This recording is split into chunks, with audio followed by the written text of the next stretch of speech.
Chapter 16 of the Science of Getting Rich by Valence D. Wattles. This recording is in the public domain. Recording by Dana Meilinger. Chapter 16 Some Cautions and Concluding Observations. Many people will scoff at the idea that there is an exact science of getting rich. Holding the impression that the supply of wealth is limited, they will insist that social and governmental constitutions must be changed before even any considerable number of people can acquire a competence. But this is not true. It is true that existing governments keep the masses in poverty, but this is because the masses do not think and act in a certain way.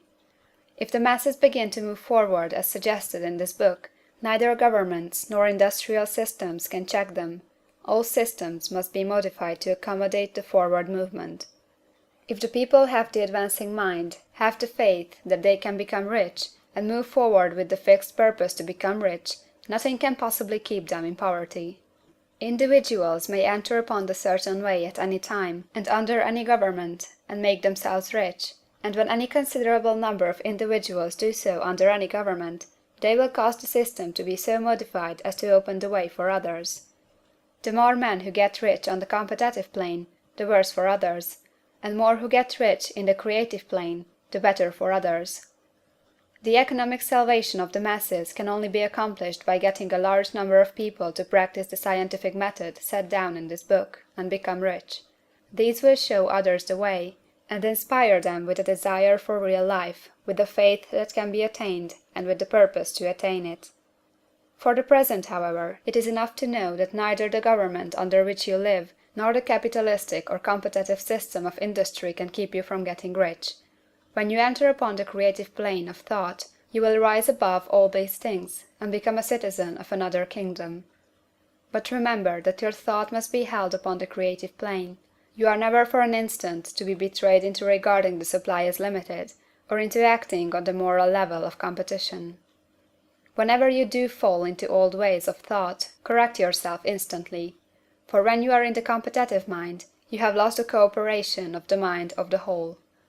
Do not spend any time in planning as to how you will meet possible emergencies in the future, except as the necessary policies may affect your actions today. You are concerned with doing today's work in a perfectly successful manner, and not with emergencies which may arise tomorrow. You can attend to them as they come. Do not concern yourself with questions as to how you shall surmount obstacles which may loom upon your business horizon, unless you see plainly that your course must be altered today in order to avoid them. No matter how tremendous an obstruction may appear at the distance, you will find that if you go in the certain way, it will disappear as you approach it, or that a way over, through, or around it will appear. No possible combination of circumstances can defeat a man or woman who is proceeding to get rich along strictly scientific lines.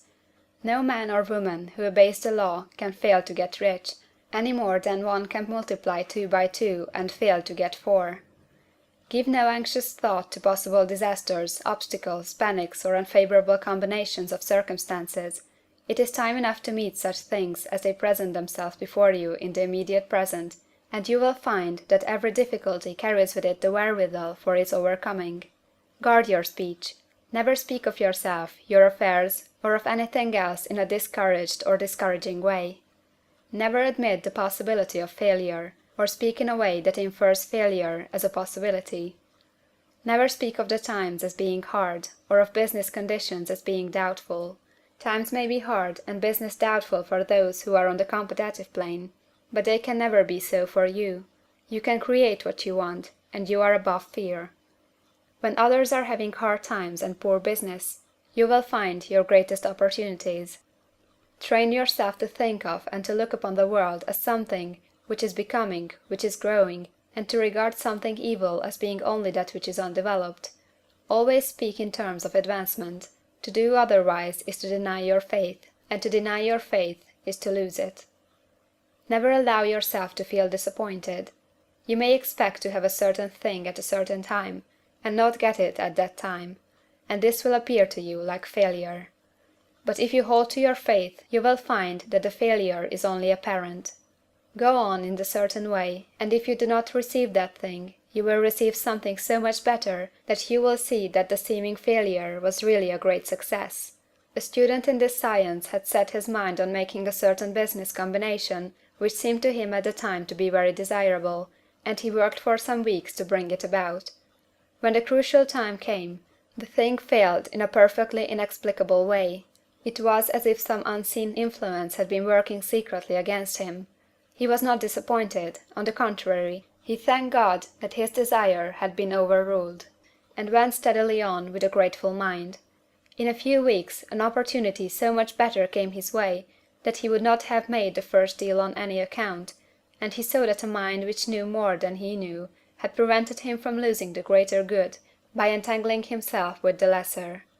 That is the way every seeming failure will work out for you, if you keep your faith, hold to your purpose, have gratitude, and do, every day, all that can be done that day, doing each separate act in a successful manner.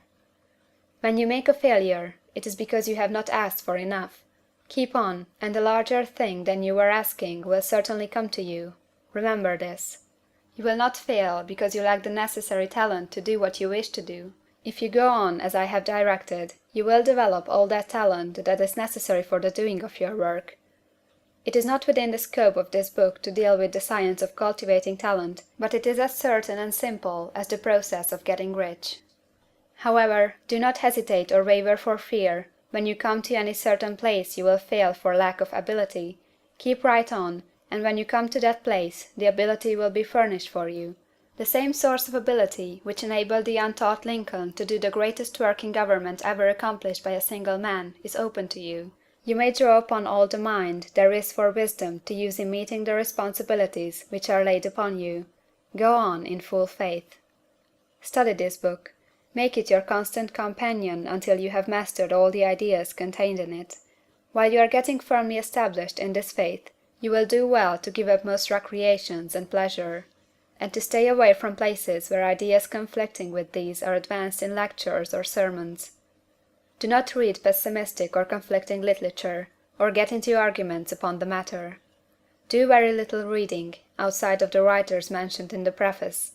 Spend most of your leisure time in contemplating your vision, and in cultivating gratitude, and in reading this book. It contains all you need to know of the science of getting rich, and you will find all the essentials summed up in the following chapter.